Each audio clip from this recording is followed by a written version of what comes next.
What's up YouTube? It's Big Bob in my shop here.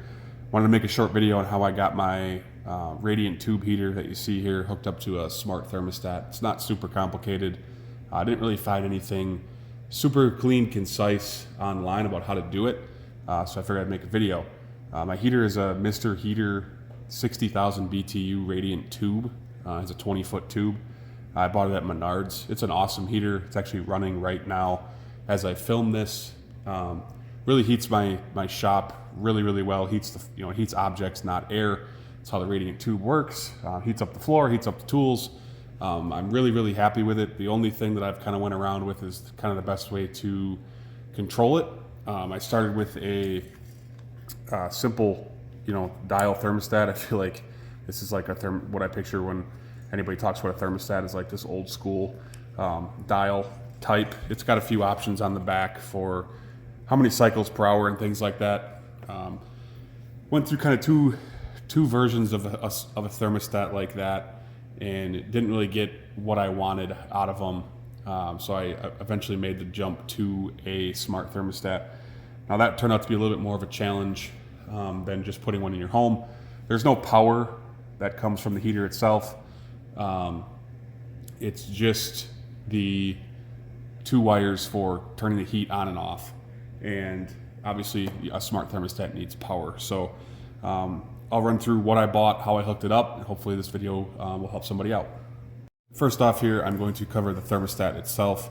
I believe this is actually a discontinued Ecobee model. I'm sure this can be done with a different smart thermostat. I have another Ecobee, so this is what I chose to use. The most expensive one that they offer at Best Buy or Amazon or wherever you're shopping for them would have worked for this, but I had a really hard time spending $200 and some on a thermostat for a garage. So I found this model. It's the Ecobee 3 Lite.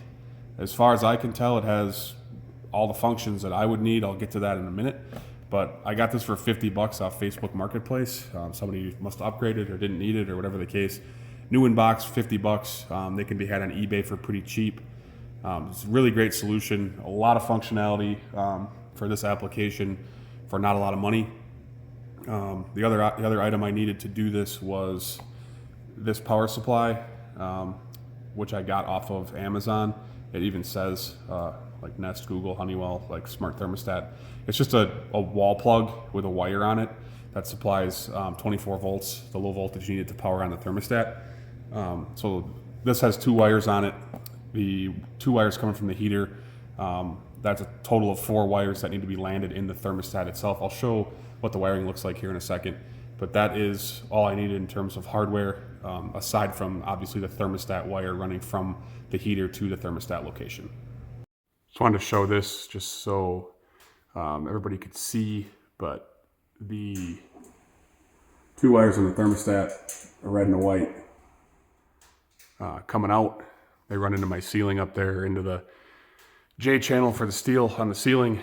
They run out and then down this post, and then my thermostat is sitting right there. So if you haven't run a wire like that, it's pretty easy to do.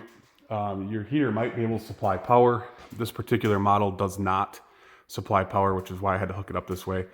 So if you have a similar heater, which I think a lot of them function the same way, which is an open close 2-wire control like that, this should work just fine for a forced air type heater, obviously a radiant tube like this, or any other type of heater that is wired that way. You should be able to do this the same way.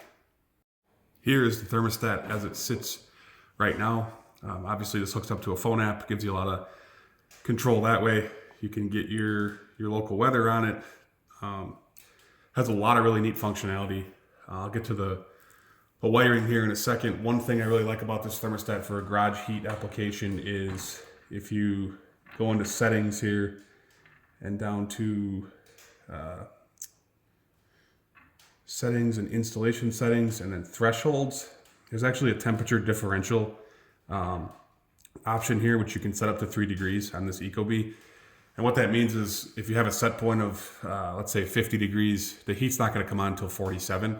It's gonna give your heater a little bit longer cycle, which you may or may not want depending on what you're doing. I think that that's helpful for mine because it lets that radiant tube get hotter, and then once the gas is stopped, and the burner is turned off, it still radiates heat after the fact.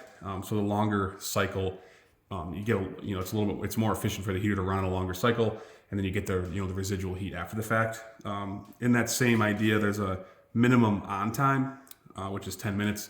If you run your thermostat pretty low, which I tend to, there can be situations where the heater only runs, a few minutes, to maintain, let's say, 50 degrees, 45 degrees, depending on how cold it is outside. I live in Wisconsin. It can get pretty frigid sometimes. So I'll run the heat pretty low. So that minimum on time, it'll, again, make sure that heater's not just running some really, really short cycle. It just maintains, a heat from, 47 degrees to 49 degrees, and it's turned off again. It's going to run longer. You can set it up to I think a half hour or 20 minutes, so that you have a minimum cycle duration. I think those features on this thermostat are really great.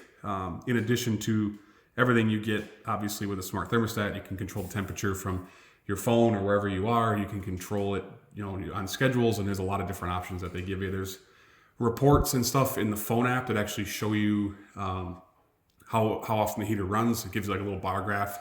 It kicked on at 3 a.m. and it ran for 20 minutes or whatever the case is, which I think is helpful to look at. Make sure it's working if you're not around, and make sure that all your stuff in your shop is being heated. So that's kind of the basics on that thermostat. I'll go into the wiring and show everybody what that looks like.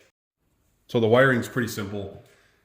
I'll just pop the faceplate off. There's 4 total wires, like I mentioned. My power supply is plugged in below. This white wire here is the power supply. That has two wires. The white with the gray stripe is on the C. That's this one here. That's in the C. The plain white is in the RC. And then the red and the white from the heater, the red from the heater is in the RH, and the white from the heater is in the W1. Like I mentioned at the beginning, you have to be pretty intentional about what thermostat you're buying here. You want to make sure you have all these connections accounted for. There's probably other ways to wire this up. I'm not an HVAC pro. I'm just some guy. But I was able to get this to work. So again, RC, RH, the C, and the W1. I did buy an Ecobee enhanced thermostat, which did not work. Did not have the proper terminals for me to get that to work right. So that's how I wound up with the Ecobee Lite. There are more expensive models that have this ability and all of these connections in them. It's just the most important part is making sure that you have a place to land each wire. There's a wiring diagram that I'll share with the video, but that's kind of the gist of it. I hope this is helpful. It really works great, and I think if you got a garage with heat, having a Wi-Fi thermostat really is kind of a good step up. So I hope you found this helpful. Like and subscribe if you did. Thanks for watching.